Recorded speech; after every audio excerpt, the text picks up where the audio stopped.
स्वागत है आपका। आप देख रहे हैं आपका पसंदीदा डिबेट शो बात हरियाणा की। मैं आपके साथ सुदेश नैन मोर।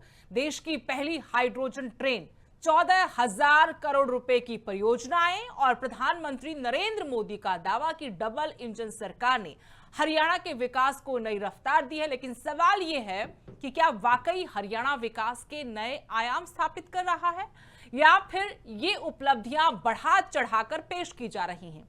क्या जमीन पर विकास उतनी तेजी से दौड़ता हुआ नजर आ रहा है जितनी तेजी के दावे किए जा रहे हैं। आज इसी बड़े सवाल पर होगी सीधी बातचीत। हमारे साथ खास मेहमान जुड़े हुए हैं और आपको बता दें कि बीजेपी की तरफ से प्रवक्ता के तौर पर रविंद्र सांगवान है, कांग्रेस की तरफ से कृष्ण शर्मा और वहीं आईएनएलडी से ओंकार सिंह। आप तीनों मेहमानों का बहुत बहुत स्वागत है। और मेरा पहला सवाल रविंद्र जी आपसे है। प्रधानमंत्री नरेंद्र मोदी आए, इतिहास लिखा गया जींद की धरा से और दावा किया गया कि डबल इंजन की सरकार है, डबल विकास हरियाणा का हो रहा है। यह दावा भर है या हकीकत है? विपक्ष तो पहले ही सवाल उठा चुका था, लेकिन आप बताइए हरियाणा विकास में कहां खड़ा है और कहां जा रहा है? सुदेश जी नमस्कार, सभी दर्शकों को प्रणाम और मेरे साथी प्रवक्ताओं को नमस्कार। सुदेश जी, आज माननीय प्रधानमंत्री जी हरियाणा की पावन धरा जींद में आए। आज ये एक ऐतिहासिक दिन है और इस ऐतिहासिक दिन पर हरियाणा के अध्याय के अंदर एक और नई उपलब्धि लिखी गई कि जिसके अंदर जींद की धरा से, हरियाणा के मध्य से, हरियाणा के ग्रामीण क्षेत्र के डिस्ट्रिक्ट हेडक्वार्टर से आज हाइड्रोजन ट्रेन की वहां से हरी झंडी दिखाई गई माननीय प्रधानमंत्री जी के द्वारा। ये सारे देश का कार्यक्रम था, लेकिन इसके लिए हरियाणा को चुना गया। हरियाणा के जींद से इसकी शुरुआत की गई और उसके साथ साथ जो है 14,000 करोड़ की और परियोजनाएं जो हैं वो हरियाणा को दी गई, जिसके अंदर 2 बड़े मेडिकल कॉलेज भिवानी और नारनौल के अंदर, और जिसके अंदर बड़े 4 लेन जो हैं वो रोड, अंबाला टालाम road, Delhi Katra expressway, Jind Gohana 352A, Bikaner Siwani.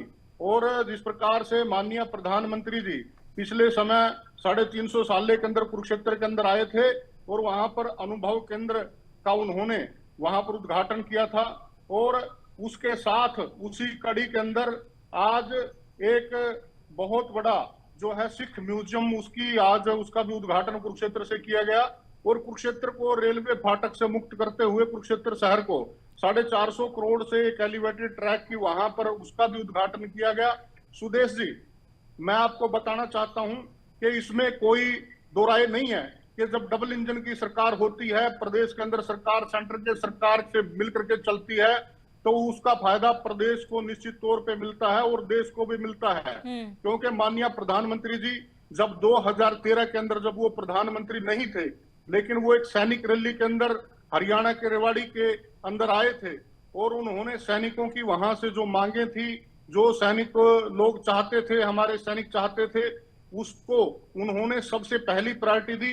प्रधानमंत्री बनने के बाद उन्होंने जो है वो रैंक 1 पेंशन उसको लागू किया देश के अंदर, और उसके हमारे जो कल्ले हरियाणा के हैं 1,90,000 सैनिकों को उसका फायदा मिल रहा है। ऐसे ही आज जिस प्रकार से संसद के अंदर तो चलो अभी नहीं हुआ, लेकिन आने वाले समय के अंदर हो जाएगा, बेटी बचाओ बेटी पढ़ाओ की शुरुआत भी माननीय प्रधानमंत्री जी ने पानीपत की हरियाणा की पवित्र धरा से की थी।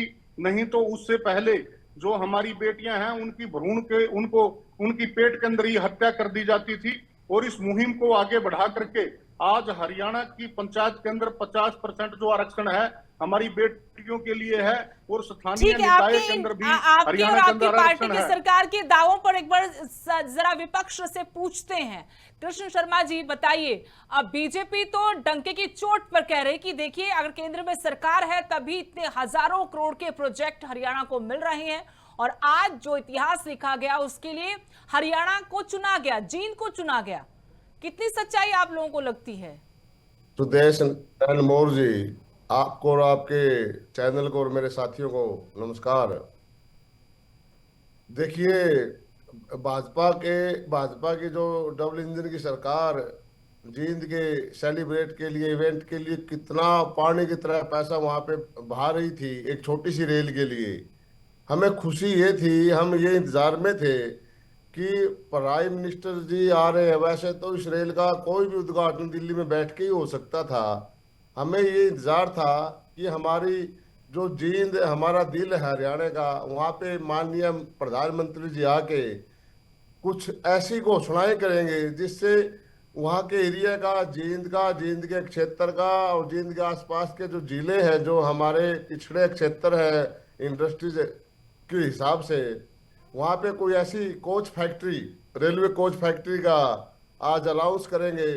और कोई SYL का पानी जो पंजाब ने हमारे को दे रहा है उसके बारे में घोषणा करेंगे, जो हमारे सुप्रीम कोर्ट ने केंद्र के उसमें पक्ष में वो गेंद फेंक रखी है कि आप इसका फैसला कराए बैठ के।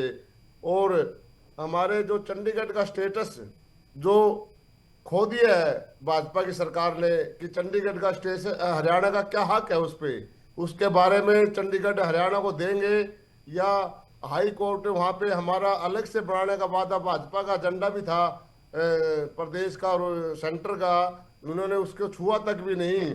और जींद के आसपास के मैडम जी इतना है हमारा जिला, हमारा प्रदेश है, लेकिन उसके बारे में प्राइम मिनिस्टर आए, एक राजा आए, एक चक्रवर्ती सम्राट है हिंदुस्तान का आए, और वो खाली हाथ चला जाए, बजा के बैंड चला जाए। हम समझते हैं कि ये जो रेल का जो छुक रेल का उन्होंने उद्घाटन किया है, ये अच्छी बात है, किया है।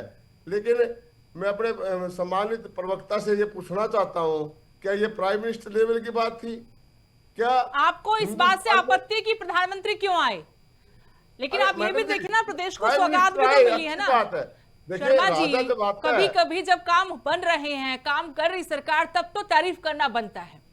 कभी कभी राजनीति से ऊपर उठकर कह देना चाहिए कि हाँ ये काम अच्छा हुआ। हो सकता है कि आप इतना भर करें आगे कि आप कुछ और ऐड कर दें और मांग लें कि ये भी हो जाना चाहिए था। अब देखिए ये प्राइम मिनिस्टर का हरियाणा में आना, ये पंजाब की घेराबंदी करने के सिवाय कुछ भी नहीं है। पंजाब का चुनाव है, उसकी घेराबंदी, उसके बाद चंडीगढ़ में, फिर जालंधर में, ये पंजाब को। चलिए इन आरोपों पर, इन सवालों पर हम जाएंगे रविंद्र सांगवान जी के पास। एक बार ओंकार जी से भी सवाल करके जवाब ले लें, वो क्या कह रहे, फिर हम एक साथ सवाल पूछ लेंगे आप दोनों की तरफ से। ओंकार जी, मोदी की मेगा सौगात ये बीजेपी कह रही है और प्रधानमंत्री को भी आपने सुना। आज हरियाणा को जो परियोजनाएं मिली हैं और जो इतिहास के पन्नों पर दर्ज हो गया हरियाणा का नाम, जींद का नाम, कि देश के पहली हाइड्रोजन ट्रेन कभी चली तो वो जींद से चली थी। आज विकास की बयार बहाने के जो दावे किए जा रहे हैं उनको कैसे देखते हैं और कितना सच तथ्यपूर्ण आप इन्हें मानेंगे, कहेंगे?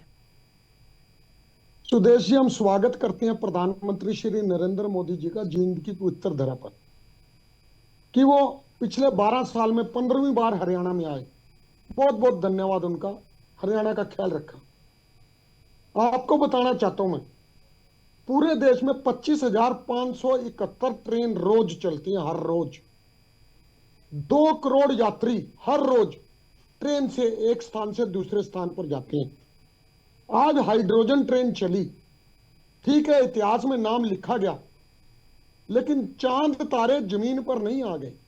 इतनी बड़ी इवेंट बना दी गई। 25,571 ट्रेन के बाद एक 25,572 ट्रेन होगी। क्या इस ट्रेन से चलने से लागत कम आएगी? मैं बिल्कुल लॉजिकल जवाब करूंगा। क्या 2 करोड़ यात्री रोज चलती हैं, 1,1200 ट्रेन पे यात्री, और वो भी सिर्फ जींद से सोनीपत तक। इसके लिए इतनी बड़ी इवेंट बनानी जरूरी थी? प्रधानमंत्री जी हर रोज आए हरियाणा, हम स्वागत करेंगे। उनका अपना हरियाणा है, उनका अपना देश है, हमारा हक बाद में है, उनका पहले है। लेकिन इसको इवेंट क्यों बना दिया गया? इतनी बड़ी इवेंट क्या थी? क्या हुआ ऐसा? क्या चांद तारे जमीन पर उतर आए आज क्या? और फिर ये कहा जा रहा है कि हाइड्रोजन ट्रेन संपूर्ण देसी ट्रेन है। जरा मेरे बीजेपी के प्रवक्ता से पूछना, इस हाइड्रोजन ट्रेन का दिल जो फ्यूल सेल है वो कनाडा का बनाया हुआ है। प्लीज ये जरूर चेक करना, झूठ बोलने की जरूरत नहीं। अगर देसी होगा हम सैल्यूट भी मारेंगे, ये कनाडा का बना हुआ फ्यूल सेल, जिस फ्यूल सेल पे ये ट्रेन आधारित है, जो एनर्जी को कन्वर्ट करता है। दूसरी बात, इस ट्रेन की खासियत ये नहीं बताएंगे, मैं बताऊंगा।